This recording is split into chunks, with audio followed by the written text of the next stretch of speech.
Diz aí. Você pergunta, o Panzi responde. Alô, você que se liga no Diz Aí, chegamos para responder as perguntinhas que vocês mandaram lá na segunda-feira no Instagram da Itatiaia. A gente volta aqui toda quarta no @ItatiaiaSport para responder pergunta. Bora então começar. A primeira pergunta que chega por aqui, essa é até fácil de explicar, mas vamos aprofundar um pouco. É do Motoboy Robert Grupo. Alô, Robert, um abraço para você. Panzi, o que é que o Cruzeiro precisa para chegar na Sul-Americana? Bom, matematicamente um empate. Um empate, o Cruzeiro está garantido na Copa Sul-Americana, uma vitória nem se fala. Agora, se perder para o Palmeiras, tem que torcer para o Santos não vencer o jogo dele.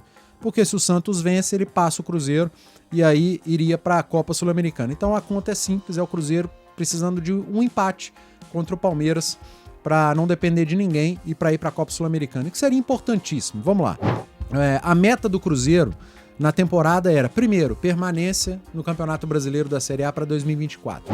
E em segundo, uma classificação à Sul-Americana, o que não é muito difícil de quem permanece na Série A ir para a Copa Sul-Americana. Esse ano foi mais, porque esse ano o G4 foi só G4, o G6 foi só G6, o Brasil não abriu outras vagas, quem foi campeão da Libertadores não ficou no G4, então a coisa foi diferente no Campeonato Brasileiro de outras temporadas, como quando a gente teve, por exemplo, G9. E aí você tinha G9, a classificação para a Sul-Americana, ela também descia. E equipes que estavam ali quase sendo rebaixadas, classificavam para a Copa Sul-Americana. Esse ano não é tão diferente, né? Acabei de dizer, o Santos, ele pode ser rebaixado na quarta-feira, na última rodada. E o Santos pode ir para a Copa Sul-Americana, também na última rodada. É do futebol brasileiro, do futebol sul-americano. Eu discordo, eu acho que esse tanto de vaga só prejudica, torna a competição chata, ruim tecnicamente, mas é assim que funciona. Então, o Cruzeiro já conseguiu um primeiro objetivo, a permanência está garantida na Série A e agora briga por uma vaga na Sul-Americana, o que seria fundamental, seria importantíssimo. O Cruzeiro ter mais calendário, ter o nome Cruzeiro Esporte Clube novamente numa competição da Conmebol. Desde 2019 não acontece, o Cruzeiro é bicampeão de Copa Libertadores, Copa Supercopa, que já não existe mais, mas já foi uma competição importantíssima. Então é importantíssimo para a temporada de 2024 que o Cruzeiro, além da permanência na Série A, tenha uma competição sul-americana para disputar. Se vai conseguir ou não, são outros 500, é muito difícil. O Cruzeiro, se quer empatar com o Palmeiras é o melhor, ou pelo menos é o time mais regular do Campeonato Brasileiro. O Campeonato Brasileiro teve um melhor time no primeiro turno, o Botafogo, teve um melhor time no segundo turno, o Galo, mas teve um time irregular, que é o Palmeiras, e é esse o adversário do Cruzeiro na última rodada. Então, para o torcedor do Cruzeiro, além de torcer para a equipe, no mínimo empatar com o Palmeiras, vale a pena também dar uma secadinha no Santos, para não vencer seu jogo e o Cruzeiro conseguir a classificação à Copa Sul-Americana. Tá falado? Outra perguntinha por aqui do Mark.iel, deve ser Marciel, né? 3520. Um abraço, obrigado pela pergunta. Se o Atlético tivesse mandado os jogos no Mineirão, você não acha que hoje ele estaria na frente do Palmeiras? Olha, eu acho que não, cara. Eu não tenho esse levantamento aqui, mas se a gente pegar a campanha do Atlético antes da inauguração da Arena MRV como mandante e depois da inauguração da Arena MRV como mandante, eu acho que na Arena MRV o aproveitamento é melhor. Em percentual, posso estar enganado, não vou nem olhar aqui, poderia olhar, o programa o Diz Aí é gravado, mas não vou parar não. Depois vocês dão um Google aí e pesquisam, mas eu acho que o Atlético desde a inauguração da Arena MRV tem um aproveitamento muito bom, apesar dos tropeços, né? E tropeços que estão custando até um título. Tropeço contra o Coritiba, derrota, e tropeço contra o Cruzeiro, derrota. O Atlético não empatou na Arena MRV. Todos os outros jogos ele venceu, mas teve esses dois tropeços. São 6 pontos e que hoje poderiam ter deixado o Atlético como campeão brasileiro. Mas é como disse o Filipão na outra coletiva.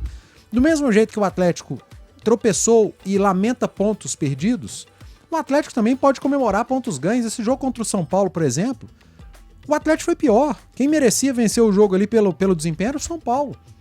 No entanto, o Atlético foi lá e somou 3 pontos. Então, o Campeonato Brasileiro é desse jeito, são 38 rodadas. Vai ter rodada que você deixa escapar pontos bestas e vai ter rodada que você conquista pontos improváveis. E é assim que se faz um campeonato brasileiro. O importante é ser regular. E o Atlético não foi irregular.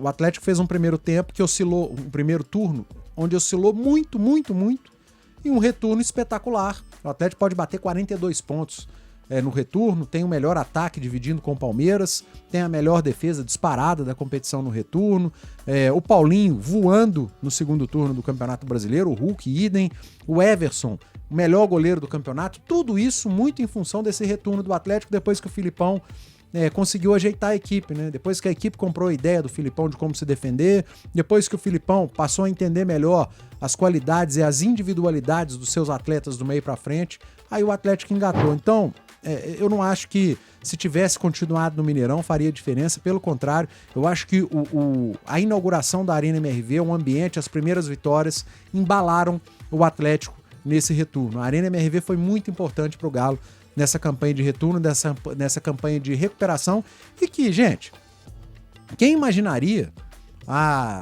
na virada de turno, né, na 19ª para a 20ª rodada, que estaríamos falando, ainda que seja muito remota, praticamente impossível, mas quem imaginaria que a gente estaria falando de, na 38ª rodada, o Atlético chegando em condições de ser campeão brasileiro. Então, não tenho o que lamentar, eu acho que o atleticano tem mais aqui comemorar esse provável vice-campeonato ou apenas o G4, já está de muito bom tamanho pelo que foi o 2023 do Atlético, uma equipe que oscilou demais na reta final do turno, perdeu a Copa do Brasil de forma bizarra para um Corinthians muito inferior, perdeu a Copa Libertadores, essa não, para um grande adversário, para o Palmeiras mais uma vez. Então uma temporada que parecia que ia ser desastrosa, ela está encaminhando para um final muito bom, com o Atlético, quem sabe, na fase de grupos da próxima Libertadores. Eu tô falando isso porque, gente, vamos lá, né? O título é praticamente impossível, mas é futebol. Se você quer acreditar, não sou eu que vou tirar esse seu direito. Mais uma perguntinha chegando aqui sobre Campeonato Brasileiro. Lucatone 13, o Lusca, nosso produtor, tá dizendo que Lucatone era atacante, mas tem porte de volante, mas era atacante. Lucatone, um abraço, obrigado pela pergunta. Esse brasileiro foi o mais fraco tecnicamente? Ô Luca, não sei, difícil responder, cara, porque o Botafogo, que nunca esteve entre os favoritos, né? Ele passou a maior parte do Campeonato Brasileiro como o grande favorito ao título. Ninguém imaginava o Botafogo fazendo a campanha que fez. Aliás, o Botafogo, se lá no início do campeonato viesse um documento pro Textor assinar, olha, você vai terminar o campeonato no G6, quinto colocado, você assina? Ele assinaria na hora.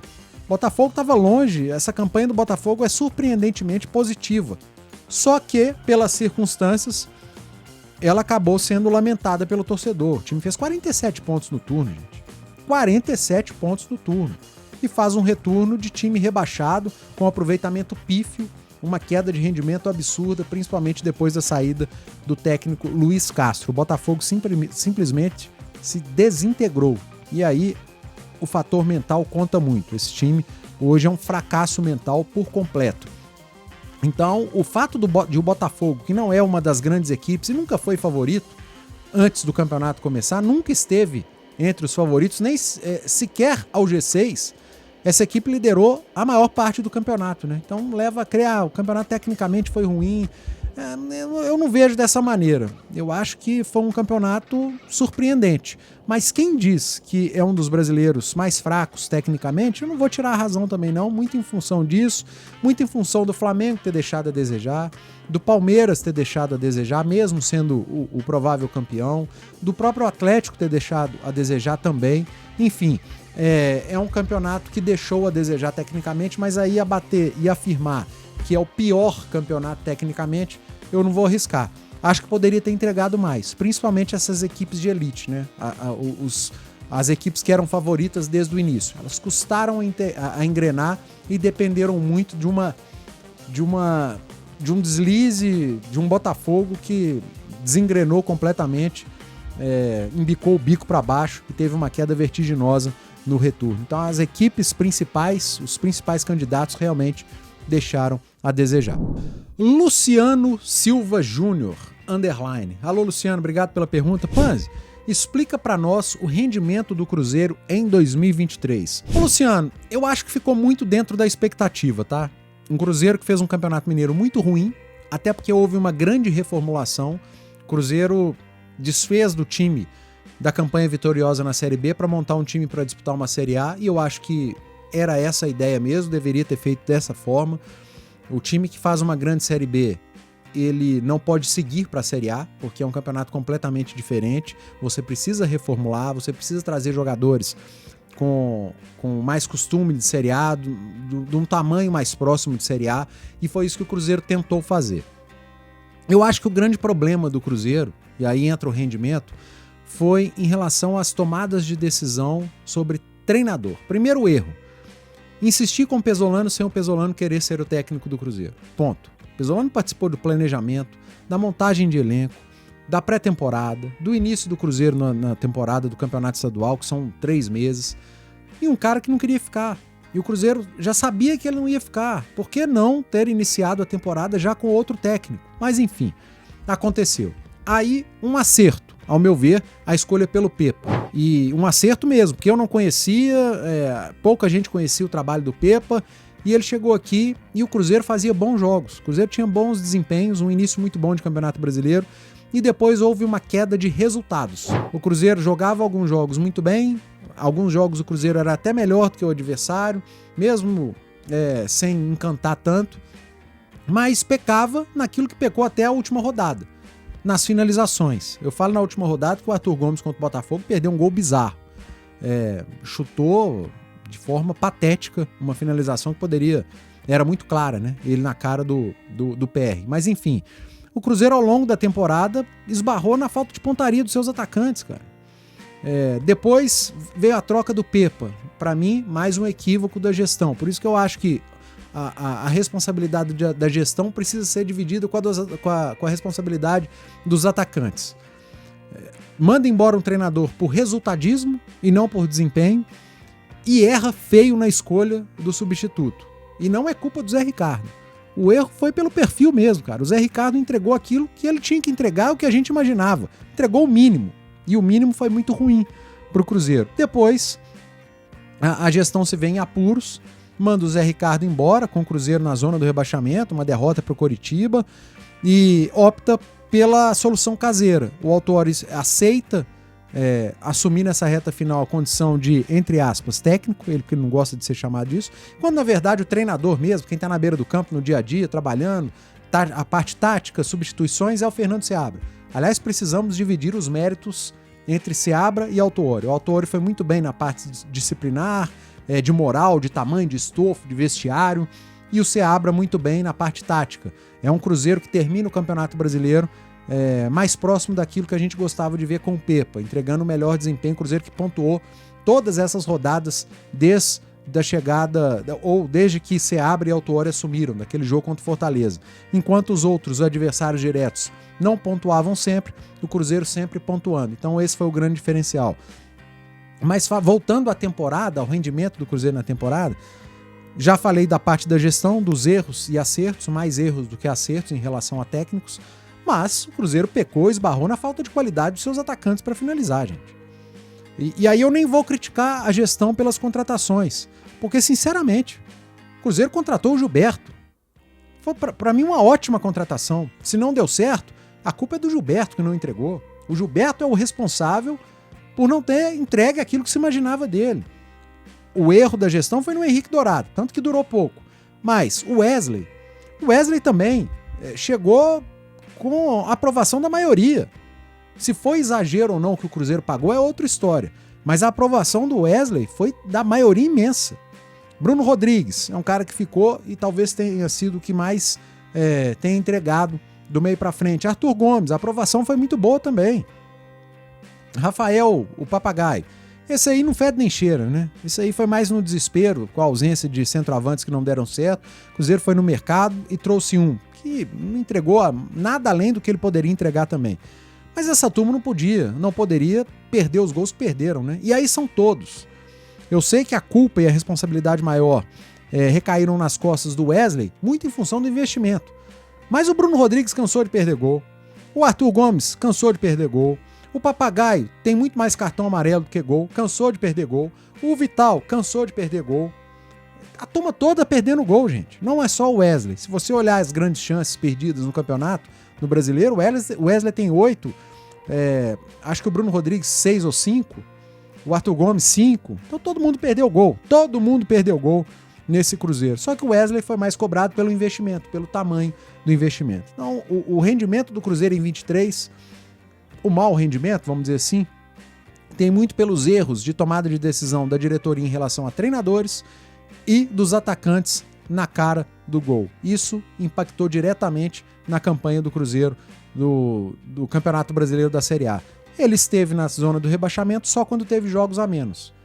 Sempre que o Cruzeiro teve o mesmo número de jogos dos seus adversários, ele nunca esteve na zona do rebaixamento. Então o calendário também deu uma ferrada no Cruzeiro. Quando teve 2 jogos a menos, foi para a zona do rebaixamento. Quando igualou o número de jogos, saiu da zona do rebaixamento, diferente dos adversários. Santos, Vasco, Bahia, essa turma toda entrou na zona do rebaixamento com o mesmo número de jogos. Então, o campeonato real do Cruzeiro foi proximidade de zona do rebaixamento, mas esse alívio na reta final. Existem sempre os grandes responsáveis, mas não dá para colocar nas costas de apenas um atleta, até porque futebol é esporte coletivo. O Pedro Muniz chegando com a perguntinha, essa perguntinha que sempre aparece no Diz Aí, desde que o Filipão chegou ao Atlético. Para você, Panzi, Filipão deve terminar o contrato e você indicaria algum jogador camisa 10 pro Galo? Pedro, não, indicar jogador não, é complicado, até eu acho que o Atlético teve uma boa tentativa do Scarpa, né, indo ao mercado, tentou e não conseguiu. Agora, lá dentro do Galo tem uma equipe muito competente de análise de mercado, análise de desempenho, e esses caras ganham bem e vivem para isso. Então, acho que a indicação vai vir de lá e não da gente que tem que acompanhar todo mundo, não tem acesso aos melhores atletas, aos números desses atletas. Então, indicar jogador é muito complicado. Eu acho esse Cauli do Bahia muito bom jogador, cara que pode crescer muito no futebol brasileiro. Mas está num grupo muito forte, que é o Grupo City. Ainda que o Bahia seja rebaixado, não sei se vai ser fácil para outras equipes tirarem jogadores do Bahia. Mas Cauli, pelo que eu vi, né, não dá pra gente acompanhar tudo. Quem a gente viu mais de perto, ele viveu bons momentos. É um cara que consegue fazer bem essa função. Talvez seja um nome, não só para o Atlético, mas para outras equipes que estejam buscando um bom jogador de meio de campo, um articulador. Não sei se vai ser fácil tirar do Bahia. Sobre o Felipão, já falei aqui outras vezes, tenho dito na Itatiaia, nas programações, nos jogos. Eu não fui a favor da contratação do Filipão, principalmente porque ele estava aposentado. Então o Atlético foi lá e contratou. O Filipão demorou muito para fazer esse time entrar nos eixos. Normal, não é culpa só do Filipão, porque ele era um treinador que pensava muito diferente do Kudê e demandava tempo mesmo. Tem uma frase que eu carrego comigo: futebol da vida real não é futebol do PlayStation, não é videogame, você muda o sistema lá e dá certo no jogo seguinte. Não, isso tudo demanda tempo. É igual ao nosso organismo. Você tá ali 1 mês de dieta comendo salada, aí numa bela segunda-feira você vai lá e come uma lasanha de bacon. Cara, você vai ter caganeira. Você vai passar uma semana de caganeira, de piriri sentado na privada. Então, é assim com o nosso organismo, é assim no futebol. Raramente um treinador, ele acerta, ele muda tudo e acerta do dia para a noite. E com o Filipão não foi diferente. O elenco precisou entender melhor a ideia de jogo do Filipão e o Filipão precisou entender melhor as características do elenco que não foi montado para ele. Ele não teve participação, não indicou ninguém para esse elenco. Mas é um elenco qualificado. E aos poucos a coisa foi se ajeitando, tanto que o Atlético faz um grande retorno no Campeonato Brasileiro. O elenco do Atlético aderiu e comprou a ideia do Filipão de como defender bem, e o Filipão é um especialista nisso. O Atlético de 2023 está entre as melhores defesas da história do Brasileirão, como o Palmeiras do Filipão também está. Então o Filipão é especialista nisso, e os jogadores compraram essa ideia e assimilaram essa ideia de como defender, montar um bom sistema defensivo. E o Filipão comprou a ideia e entendeu melhor a característica dos seus atletas. Por exemplo, ele chegou e colocou o Paulinho aberto, jogando pela esquerda, colado na linha lateral e tirou ele de perto do Hulk. Ele precisou de um tempo para entender que o Paulinho precisava jogar próximo ao Hulk, que o Atlético não precisava ter um trio de atacantes, 2 pontas e um centroavante, que o Atlético precisava ter 2 atacantes, Paulinho e Hulk conversando, próximos, dialogando, trocando de posição, Hulk saindo da área, Paulinho atacando espaço. O Filipão precisou de um tempo para entender isso, para compreender isso. O Atlético precisou de um tempo, os atletas, para entender que o Filipão gostava de ter 2 volantes, um mais defensivo, um jogando mais à frente. E o Filipão precisou de um tempo para colocar isso, para que o time se adaptasse a essa maneira de jogar. Enfim, um comprou a ideia e grupo precisou de tempo para se adaptar a técnico, técnico precisou de tempo para se adaptar ao grupo. Agora que deu certo, o Atlético vai mudar? O Atlético vai dar 2 passos para trás para ter outro treinador, outra comissão técnica, montar um elenco para outro cara? Eu acho que não. Por mais que não seja por mais que seja um estilo que não me agrade, o do Filipão, às vezes é muito chato de assistir, eu não tenho o direito de dizer que o Atlético tem que trocar de técnico, porque tá dando certo, o Filipão tá entregando muito. E aí é gosto pessoal. A gente tem que reconhecer o que o Filipão tem entregado e o que o Atlético do Filipão tem jogado. É o melhor time do retorno. O Brasil inteiro fala nesse time, nesse ataque. Individualmente, muita gente rendendo. Everson num momento espetacular, Saravia rendendo o seu melhor momento, Otávio, um crescimento absurdo, Edenilson nessa reta final, entregando o que não entregou o ano inteiro, Paulinho e Hulk nem se fala, Arana voltando a jogar em altíssimo nível. Se o individual tá indo bem, meu amigo, é porque o coletivo tá funcionando, a galera tá com confiança. Então não é hora de mudar. É Filipão para 2024, é dar ao Filipão mais 2 ou 3 peças do meio para frente para dividirem protagonismo com o Hulk e Paulinho, e eu tenho certeza que o Atlético tá pavimentando em 23 um caminho muito legal e mais seguro para a temporada de 2024. Trocar o Filipão para a próxima temporada seria um erro gigantesco. Eu acho que tem que ser o Filipão, ainda que o jeito de jogar não agrade a muitas pessoas, a mim particularmente. Mais uma perguntinha por aqui, essa pergunta é boa, cara, e eu não tenho a resposta. Vamos lá. Léo V. Melo 31. Panzi, por que o Marcelo Oliveira, ex-jogador, técnico, bicampeão brasileiro com o Cruzeiro, é tão subestimado no futebol? Não seria um bom nome para o América? Olha, Léo, é difícil falar, porque e ele é subestimado mesmo. O Marcelo é bicampeão brasileiro, campeão da Copa do Brasil, enfim. E não tem mercado, né? Os clubes não falam no nome do Marcelo. É uma situação estranha. Eu estive com o Marcelo há algumas semanas numa gravação de um programa Bastidores para a Rádio Itatiaia e perguntei ao Marcelo se ele tinha aposentado, se ele queria voltar. Ele falou, eu voltaria para um projeto de longo prazo, pegar um time início de temporada, fazer uma pré-temporada, participar da montagem de elenco, mas eu recebi convites para apagar incêndio, pegar time que tá mal, brigando para não cair, meio de temporada, e isso ele falou que não quer. Eu acho que poderia ser uma boa pro América, sim. Não sei avaliar um Marcelo Oliveira numa disputa de Série B, não me recordo, provavelmente já dirigiu equipes de Série B, mas eu não me recordo. É um cara que foi vencedor, em algum momento da carreira, muito vencedor, aqui em Belo Horizonte, principalmente. Mas eu não sei te responder por que ele é tão subestimado, por que às vezes o nome dele é esquecido. É uma pergunta que a gente pode fazer, e é difícil, né, das pessoas responderem, mas é uma pergunta que a gente pode fazer dentro dos clubes, em comissões técnicas que já participaram e trabalharam com o Marcelo, jogadores que já trabalharam com o Marcelo, mas é desconfortável até para o atleta falar a respeito, para colegas falarem a respeito, se tiver algum problema, que eu, sinceramente, desconheço. O que eu conheço do Marcelo Oliveira é que é um cara espetacular, um caráter fora de série, um profissional muito sério e vencedor. O que a gente viu de Marcelo Oliveira em campo tem mais pontos positivos do que negativos. Ele tem campanhas muito ruins, trabalhos muito ruins, mas tem trabalhos espetaculares. E é uma pergunta que você me faz e que eu deixo aí no ar, cara. Por que o Marcelo Oliveira é tão subestimado? Eu não sei como é que é o dia a dia do Marcelo, né?